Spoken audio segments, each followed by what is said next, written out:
만나 뵙게 돼서 반갑습니다. 세길교회 참 오랜만에 오게 돼서 감회가 새롭습니다. 세길교회는 제가 유학 마치고 돌아와서 얼마 안 됐을 적에 바울의 신앙과 신학 현대적 의미라는 강좌를 한 학기 진행할 수 있도록 초청해 주셨던 교회라 늘 감사한 마음으로 기억하고 있습니다. 또 제가 학생 시절부터 존경했던 선생님들과 선배님들, 또 자랑스러운 후배님들, 귀한 교우님들 계신 교회라 멀리서나마 이 참 굉장히 독특한 리더십으로 우리 한국개신교회 꼭 필요한 공헌을 하고 계시는 세길교회 늘 존경과 감사와 응원의 마음을 보내게 되는 그런 교회에 오늘 서게 됐습니다. 방금 WCC 11차 총회 홍보 영상을 보셨는데요. 그동안 저희 한국교회에서는 2차 세계대전 이후 1948년 암스테르담에서 이 파괴와 전쟁과 폭력으로 몰고 가는 이 인류 앞에서 우리 교회가 세계적인 가시적 일치를 보이자고 하는 그래서 정의와 평화와 생명을 위한 하나님의 뜻을 국경을 넘어서서 우리 지구촌의 교회가 함께 그 뜻을 보이며 나아가자고 하는 그런 이제 WCC 총회가 48년부터 시작이 됐는데요. 그동안 저희 한국교회에서는 회원교회 총대들만 주로 이제 파송하고는 했습니다. 그런데 이제 11차 총회는 그런 회원교회의 총대들하고 무관하게 무관한 게 아니라 관계는 있는데 세계교회 에큐메니칼 운동에 관심이 있으신 모든 그리스도인들이 그 준비 과정을 좀 통해서 함께 맞이해 보자고 하는 그런 움직임이 지금 있습니다. 그게 세계교회 또 이 에큐메니칼 운동에 굉장히 주인의식을 가지고 있는 개인들, 교회들이 많이 있는 서구교회의 관행이기도 했었는데요. 이제부터는 이제 좀 그런 모델로 우리가 좀 전환을 해야 될 분기점에 있는 것 같습니다. 그래서 굉장히 감사하게 크리스찬 아카데미가 이 주최를 하셔서 이 세계 교회의 지구촌 어젠다를 함께 소화하고 이제 기도하고 성찰하고 또 이 기회에 이 국내 에큐메니칼 운동을 이 청년들과 함께 재활성화 해보자는 그런 노력을 지금 하고 있고 준비 과정 중에 있습니다. 그래서 WCC 11차 총회 동행 모임을 이제 구성을 하게 됐습니다. 근데 지금 세계문화원의 정경일 원장님하고 제가 이 모임에 함께 지금 동행하게 되어서 특히 이 세길교회가 정 원장님 통해서 이 과정에 기여하고 계시기 때문에 세길교회 리더십에 또 다시 한번 감사를 드리게 됩니다. WCC 이야기를 그간의 제 경험을 통해서 조금 소개하면서 조금 딱딱해도 오늘 말씀을 시작해 보도록 하겠습니다. 2013년에 WCC 10차 총회를 부산에서 개최했었습니다. 저는 부산 지역의 신학대학 교수로 일하고 있었는데요. 아까 박 선생님께서 저를 YWCA 이사라고 하셨는데 제가 항상 YMCA라고 써도 모든 분들이 항상 YW 그래서 혹시 제가 YWCA 강요된 분들이 저보고 왜 저렇게 거짓말을 하고 다니냐 그러실까봐 제가 그냥 이렇게 해도 될까 싶어서 정확한 말씀을 좀 드렸습니다. 제가 좀 이상하게 풀려가지고요. YMCA 이사로 일을 하고 있습니다.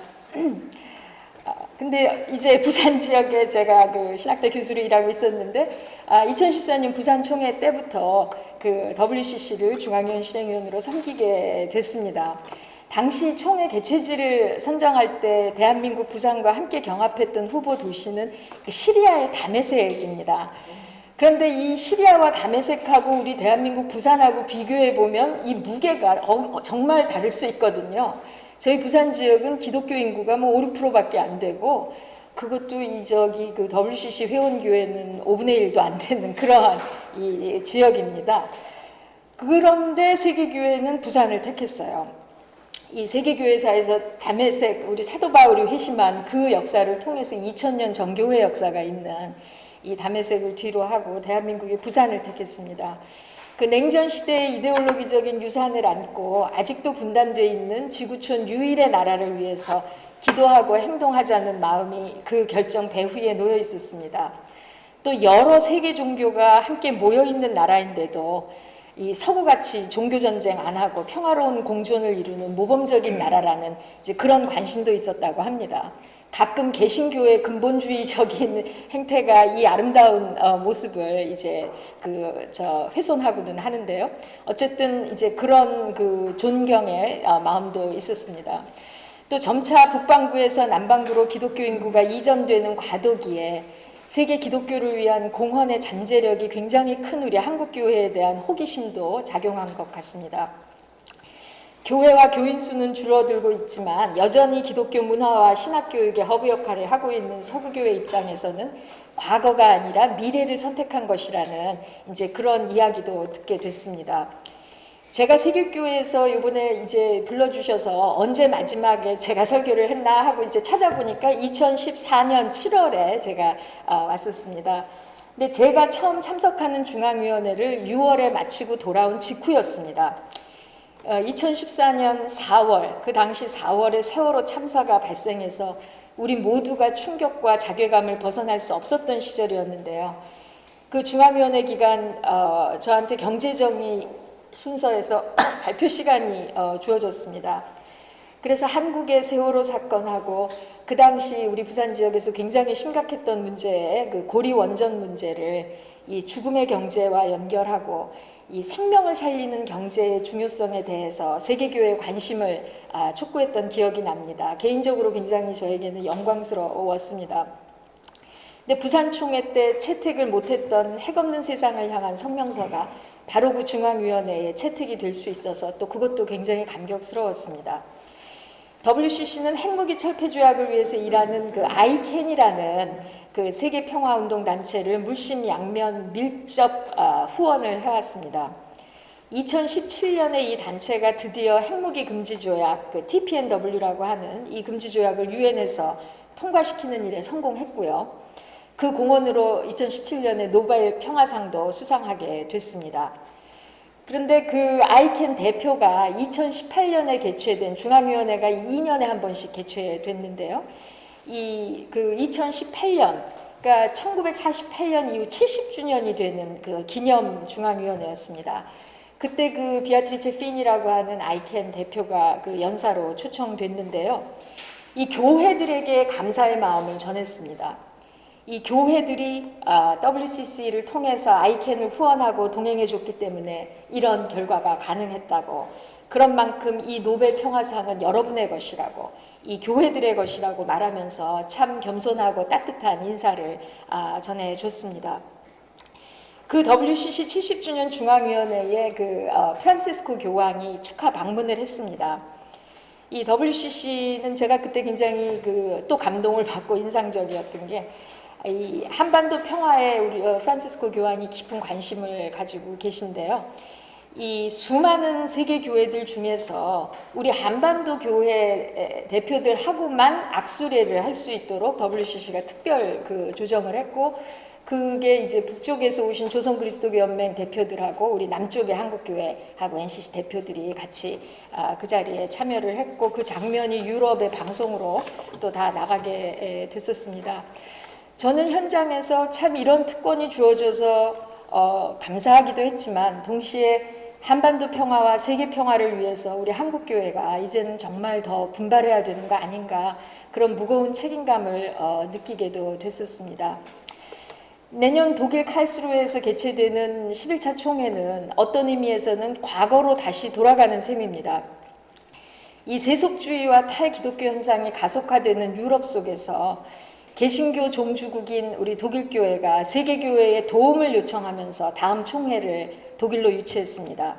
이제 너무나 그 세속화 진행이 이제 많이 되고 교회의 구루터기까지 그 도전을 받게 되는 이런 현실 속에서 우리 독일교회의 신앙적 유산을 오늘에 되살리기 위해서는 우리 세계교회 형제 자매들이 우리 독일로 다시 와주기를 바란다고 하는 그 독일교회 대표의 정말 그 간절한 호소가 처음에는 이제 남아공하고 독일하고 두 군데가 올라와서 남아공으로 솔직히 마음이 기울어졌던 분들이 많이 계셨던 걸로 제가 압니다. 그런데 독일 교회 이 대표가 굉장히 간절한 이런 호소를 하시는 것을 이제 들으면서 우리 뿌리부터 다시 좀 그 구루터기를 살려갈 필요에 공감을 해서 이런 결정이 나오지 않았나 생각이 듭니다. 이번 갈수루의 총회의 주제는 그리스도의 사랑이 세상을 화해와 일치로 이끄신다입니다. 기독교는 사랑의 종교임에도 불구하고 WCC 역대 총회 주제 중에 사랑이 포함된 것은 이번이 처음입니다. 정의 없는 사랑은 그저 감상주의에 빠지기 때문에 WCC와 세계 에큐메니칼 운동은 사회적 사랑인 정의 그리고 평화와 생명을 강조해 왔습니다. 흔히 JPIC로 알려져 있습니다. 이 정의, 평화, 창조 질서의 보전의 이제 약자이죠. Justice, Peace and Integrity of Creation의 약자입니다. 그런데 이 세계적인 JPIC 운동은 우리 한국 기독교와 특히 연관이 많습니다. 1990년 JPIC 세계대회가 최초로 열린 곳이 바로 서울이었습니다. 2013년 부산에서 개최된 총회의 주제는 생명의 하나님, 우리를 정의와 평화로 이끄소서였습니다. JPIC가 한국에서 총회할 때 다시 등장하게 된 것입니다. 부산 총회는 세계 각처의 교회들을 정의와 평화의 순례로 초청했었습니다. 이 11차 총회, 화해와 일치로 이끄시는 그리스도의 사랑에 초점을 맞춘 이번 주제는 JPIC 운동의 토대로서 이 사랑의 힘을 재확인하자는 요청입니다. 정의, 평화, 창조 질서의 보존을 위해 헌신하는 운동은 강물을 거스리는 기나긴 싸움과도 같아서 이 길을 걸어가는 순례자들에게는 또 헤엄치는 수영하는 분이라고 그래야 될까요? 이 순례자들에게는 참 든든한 양식이 필요한 법입니다. 그 양식이 바로 사랑입니다. 이번 총회의 주제는 화해와 일치로 세상을 이끄시는 그리스도의 사랑에 대한 고백인데요. 절망하지 말자는 초청이기도 합니다. 코로나 팬데믹, 기후위기, 차별과 불평등, 디지털 혁명, 혐오, 정신건강 이런 여러 가지 난제들로 들끓고 있는 작금의 지구촌에서도 변함없이 살아계신 하나님을 믿으며 그분의 현존으로 나아가자고 하는 신앙인들의 결단을 표현하고 있습니다. 그리스도 안에서 사랑으로 우리를 인도하시는 하나님을 찬양하는 노래이기도 합니다. 기독교 신앙의 핵심인 그리스도의 사랑을 선포하는 메시지이기도 합니다. 교회만이 아니라 교회 밖의 모든 선한 이웃들에게 사랑의 지혜를 함께 나누자고 하는 초청이기도 합니다. 사랑만이 세상에서 화해와 참된 일치를 이룰 수 있게 하는 참되고 강력한 동력이기 때문입니다. 특히 세계 각처의 교회에게는 초대교회가 지녔던 첫사랑을 회복하자는 초청이기도 합니다. 성령 충만했던 초대교회는 서로의 차이와 다양성에도 불구하고 예수 그리스도 안에서 사랑으로 하나가 됐던 공동체였습니다. 갈라디아서 3장에 이런 말씀이 있습니다. 누구든지 그리스도와 연합하여 세례를 받은 사람은 그리스도로 옷을 입은 사람입니다. 유대 사람이나 그리스 사람이나 종이나 자유인이나 남자나 여자나 차별이 없습니다. 그것은 여러분이 그리스도 예수 안에서 다 하나이기 때문입니다. 성령과 사랑과 일치는 초대교회의 기적이었습니다. 유대인인 베드로와 이방인인 고넬료, 자유인인 빌레몬과 종인 오네시모, 남성인 바울과 여성인 베베가 브리스가가 예수 그리스도 안에서 동일한 성도의 사랑을 나눴습니다. 세상에서는 특권이 사랑보다 강했지만 교회에서는 사랑이 특권보다 강했습니다. 유대인이 자발적으로 선민의식을 내려놓았습니다. 부자가 자발적으로 소유의식을 내려놓았습니다. 자유인과 남성이 기득권을 내려놓았습니다. 이방인, 가난한 자, 노예, 여성이 동등한 공동체 일원이 되어서 서로 풍성한 교제를 나누었습니다. 서로에게서 그리스도의 형상을 보았습니다. 초대교회는 마음에 막힌 담을 허무는 사랑의 힘을 실제 생활에서 맛보는 대안사회였습니다. 그런데 초대교회는 우리끼리만 사랑하는 닫힌 공동체가 아니었습니다. 전염병이 로마 제국 전역을 강타했을 때 교회는 교회 안팎으로 선신적인 사랑의 봉사를 실천했습니다. 이교도들과는 매우 다른 모습이었습니다. 로마 제국 이교도들은 아픈 자들을 내쫓고 병자가 죽기도 전에 거리에 내다 버리면서 이웃에게 무관심한 채 자신의 생존에만 몰두했습니다. 터툴리안이라는 교부가 이렇게 말했다고 합니다. 약자를 돌보고 사랑과 친절을 베푸는 우리의 모습은 많은 반대자들 눈에 비친 우리의 브랜드다. 한 번만 보라고 그들은 말한다. 그들이 얼마나 서로 사랑하는지 보라. 로마 제국 전염병 시대의 기독교인들은 아가페 사랑의 바이러스로 맞섰습니다. 혁명적인 사랑의 힘으로 로마 제국 문화에 배어있던 이기주의와 잔인성에 저항했습니다. 결국 아기들을 죽이는 영아 살해와 검투사 경기 같은 비인간적이고 잔인했던 관습을 중단하게 만들었습니다. 마틴 루터 킹 목사님은 오늘의 교회는 세상의 온도를 수동적으로 반영만 하는 온도계 같지만 초대교회는 세상의 온도를 능동적으로 변화시키는 온도 조절기 같았다는 유명한 말씀을 했습니다. 주님의 뒤를 따라서 사랑의 길을 걸었던 성도들은 마치 로마 제국의 파괴적인 산불에 맞서서 저항하는 사랑의 맞불과도 같았습니다. 오늘 본문 말씀에는 이러한 첫사랑이 살아있는 초대교회 운동을 이끌었던 지도자 사도 바울의 인생 경험과 신학이 녹아 있습니다. 당시 할례인과 무할례인 사이의 차별을 철폐하고 그리스도 예수 안에서 모두 하나라는 일치의 복음을 전하며 목숨을 바쳤던 사도 바울은 살아계신 하나님이 예수 그리스도 안에서 이룩하신 새로운 창조의 길, 화해와 일치의 길, 사랑의 길을 꿋꿋하게 걸었습니다. 본문 말씀에는 바울의 신앙적 체험의 토대가 잘 드러나 있습니다. 바울은 죄인을 위한 그리스도의 죽음의 사건 속에서 우리들에 대한 하나님의 무조건적인 사랑, 넘치는 사랑을 체험했습니다. 바울은 그리스도의 영인 성령이 자신에게 내주하시는 것을 체험했고 그 성령이 하나님의 사랑을 자기 마음속에도 부어주고 계신 것을 체험했습니다.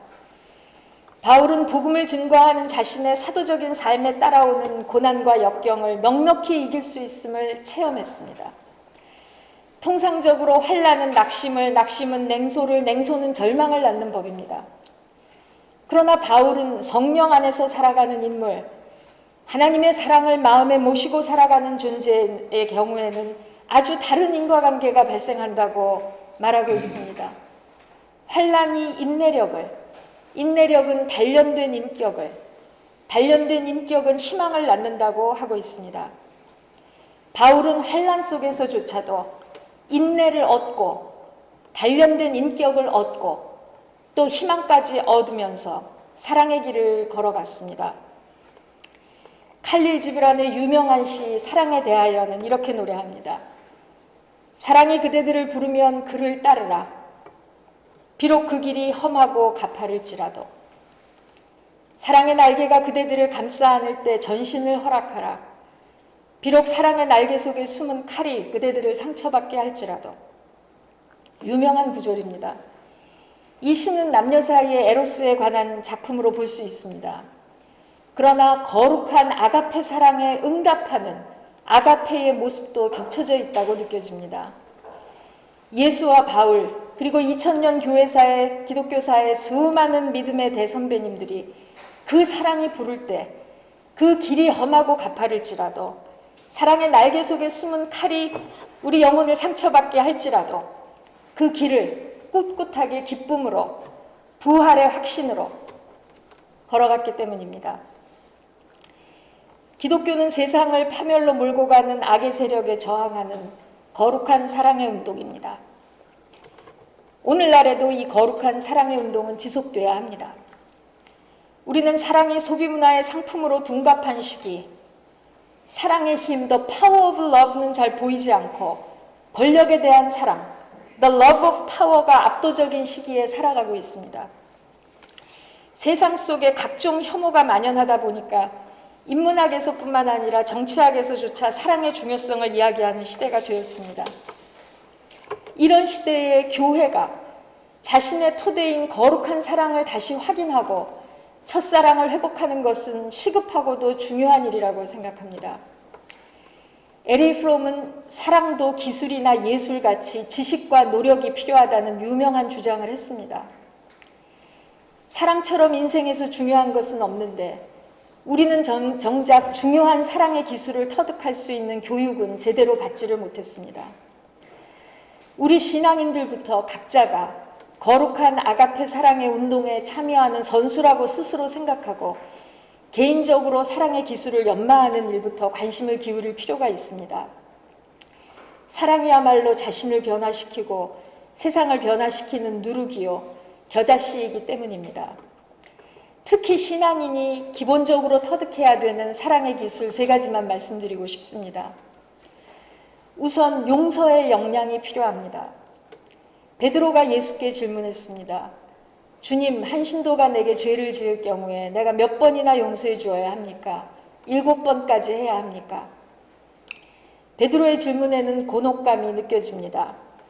용서라는 게 사실 한 번도 어려운데 7번까지 용서하는 것은 거의 인간의 한계를 넘는 경지 아닙니까? 이런 뉘앙스가 들어있는 것 같습니다. 그런데 예수께서는 7번까지가 아니라 7번을 70번까지라도 해야 한다고 말씀하셨습니다. 무한히 용서하는 인격을 갖추라는 말씀입니다. 예수께서는 우리가 우리에게 잘못한 사람을 용서해 준 것 같이 우리 죄도 용서해 주시기를 기도하라고 주기도문에서 가르치셨습니다. 수도자 일행을 산에서 인도하던 사람이 길을 잘못 들었습니다. 화가 난 수도자들이 원로에게 물었습니다. 사부님, 저 형제가 길을 잘못 들었는데 어떻게 해야 합니까? 우리가 길을 잃고 헤매다 죽지 않을까요? 이 원로가 대답했습니다. 만일 우리가 그 형제에게 무슨 말을 하면 괴로워할 테니까 우리 이렇게 합시다. 내가 기진맥진해서 더 이상 걸을 수가 없으니 아침까지 여기에 누워있고 싶다고 말하겠습니다. 처음에 화가 났던 다른 수도자들도 모두 그렇게 따라했습니다. 우리들은 빨리빨리 결승점에 도달해야 되는 성취와 업적을 추구하는 마음의 습관에 익숙해져 있습니다. 운동 경기에서 한번 지면 곧장 감독을 교체하는 일도 일어납니다. 패자 부활전이 어려운 사회라는 말도 있습니다. 그런 문화에 익숙한 만큼 우리 한국인들에게 이 이야기에 나오는 부드럽고 겸손한 수도자들은 낯설기까지 합니다. 길 안내를 잘못한 안내자를 원로는 이미 용서했을 뿐만 아니라 심지어 잘못한 그 사람 마음에 자책감과 상처를 주지 않고자 배려하는 마음을 지녔습니다. 제자들도 모두 합류했습니다. 용서의 역량은 하루아침에 생기는 요행이 아닌 듯합니다. 겸손하고 온유한 사람들의 나무에서 용서의 열매가 열릴 수 있는 것 같습니다. 두 번째로 자기 사랑의 역량이 있어야 합니다. 예수께서는 내 이웃을 내 몸같이 사랑하라고 하셨습니다. 이웃을 내 몸같이 사랑하려면 나 자신을 알고 참되게 사랑하는 법을 배워야 합니다. 자기 때문에 자기를 사랑하는 사람이 있고 하나님 때문에 자기를 사랑하는 사람이 있다고 합니다. 중세 신비가인 마이스터 에카르트는 우리는 하나님의 자녀이건만 그것을 모르고 있다고 했습니다. 자신이 하나님의 자녀라는 것을 깨닫게 되면 하나님 때문에 자기를 사랑하게 됩니다. 눈에는 눈, 이에는 이로 대응하는 것이 자연스러운 세상 속에서 선으로 악을 갚고 7번씩 70번 용서하며 살아가는 것은 질적으로 차원이 다른 삶을 사는 일입니다. 차원이 다른 삶을 살아가기 위해서는 우리가 하나님의 형상으로 창조된 하나님의 자녀라는 깨달음이 있어야 합니다. 하나님의 자녀는 하나님과 특별한 관계의 주파수에 맞춰 살아갑니다. 하나님은 자신의 자녀를 통해서 세상 속에서 세상과 질적으로 다른 질서를 세워가시고자 합니다. 바로 그러한 책임과 사명이 있기 때문에 하나님의 자녀는 우선 자신의 영혼과 마음이라는 정원에서부터 온갖 탐심과 집착과 미움과 증오라는 독초를 뽑아내고 성령의 아름다운 열매들이 열리는 나무를 심어야 합니다. 하나님 때문에 자신을 사랑하는 사람들은 자신을 포기해서는 안 됩니다. 하나님의 자녀는 세상에 대해 죽고 하나님을 향해 살아있는 존재입니다. 그렇기 때문에 자유인이 될 수 있는 존재입니다. 잘 알려진 마더 데레사의 자유하게 하소서라는 기도문이 있습니다. 오 사랑의 주님, 존경받으려는 욕망으로부터, 사랑받으려는 욕망으로부터, 칭찬받으려는 욕망으로부터, 명예로워지려는 욕망으로부터, 찬양받으려는 욕망으로부터, 선택받으려는 욕망으로부터, 인정받으려는 욕망으로부터, 인기를 끌려는 욕망으로부터, 모멸받는 두려움으로부터, 경멸받는 두려움으로부터, 질책당하는 두려움으로부터, 비난당하는 두려움으로부터, 잊혀지는 두려움으로부터, 오류를 범하는 두려움으로부터, 우스꽝스러워지는 두려움으로부터, 의심받는 두려움으로부터 자유하게 하소서. 사도 바울도 이렇게 권고했습니다. 그리스도께서 우리를 해방시켜 주셔서 자유하게 하셨습니다. 그러므로 굳게 서서 다시는 종의 멍에를 매지 마십시오. 하나님의 자녀요 자유인으로서 자기 사랑의 길을 걸어가는 것은 정말로 중요한 사랑의 기술입니다. 마지막으로 성서가 증언하는 아가페 사랑은 기도의 열매입니다. 예수나 바울이나 모두 기도의 사람이셨습니다. 규칙적으로 일상에서 물러나와 홀로 오랫동안 기도하는 분들이셨습니다. 기도 없이 사랑할 수 없습니다. 우리는 이웃을 경쟁의 대상으로, 내 이익을 위해 이용하는 대상으로 대해야 살아갈 수 있는 그런 세상 속에서 살아가고 있습니다. 쉬지 않고 깨어 기도하는 노력이 없이는 사심없이 사랑하고자 하는 사랑의 불꽃은 쉽게 꺼져버릴 수밖에 없습니다. 나의 내면이 채워도 채워지지 않는 욕심과 상처로 가득 차 있을 때 사랑이 들어설 자리가 없습니다. 살아계신 하나님의 현존으로 나아가서 다 내려놓고 우리의 상처를 치유받는 기회가 기도입니다.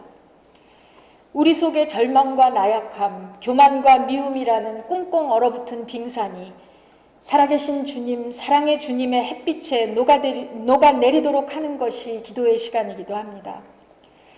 우리에게는 세상을 변화시키기 이전에 우리의 존재를 변화시키는 깊고 깊은 골방의 기도가 필요합니다. 우리나라는 기적을 이룬 나라, 기쁨을 이룬 나라로 불리기도 합니다. 여러 종류의 갈등으로 몸살을 앓는 갈등공화국이기도 합니다. 시장 경제보다 무서운 것이 사랑 없이 법과 돈이 매개하는 인간관계만 남는 시장 문화라고 합니다. 어느덧 우리 사회가 그렇게 됐습니다. 우리 가정과 직장, 교회와 사회에 다양한 역량을 지닌 인재들이 필요하지만 사랑의 기술을 개인적으로 연마하는 분들이야말로 사람이 함께 살아가는 모든 공동체에 필요한 핵심 인재들이 아닌가 싶습니다. 박노해 시인의 다시라는 시에 나오는 문구입니다. 참 좋은 사람은 그 자신이 이미 좋은 세상이다. 다시 사람만이 희망이다. 사랑의 개인기를 지닌 인물은 좋은 세상을 꿈꿀 수 있도록 희망을 주는 참 좋은 사람입니다. 교회야말로 이런 인물들을 배출하는 사랑의 학교이기도 합니다. 초기 기독교의 믿음의 대선배들은 사랑의 길을 신실하게 걸어감으로써 로마 제국을 변화시키는 씨앗을 뿌렸습니다. 대한민국은 분당국가요, 갈등공화국이자 기후 악당 국가입니다. 이러한 상황을 사람과 자연에 대한 사랑의 부재 혹은 사랑의 부족이라는 관점에서 바라볼 수 있지 않을까 생각합니다. 그렇다면 사랑의 개인기를 터득한 선수들이 평화통일운동과 정의와 생명운동에 더욱더 많이 필요한 현실입니다. 우리 땅에서나 지구촌 곳곳에서 사랑의 힘이 골리앗을 쓰러뜨리는 다윗의 조약돌이 되고 일석십조의 도구가 될 수 있기를 기도하게 됩니다. 세길교회가 이미 지금 WCC 11차 총회를 열어가는 이런 과정에 이 리더십을 보여주셔서 참 감사한데요. 계속 기쁨으로 이런 사랑의 학교의 길 힘차게 걸어가실 수 있기를 기원합니다. 마틴 루터킹 목사님 설교집 사랑의 힘에서 인용한 문구 교우님들과 나누고 말씀을 마치겠습니다. 어둠은 어둠을 몰아낼 수 없습니다.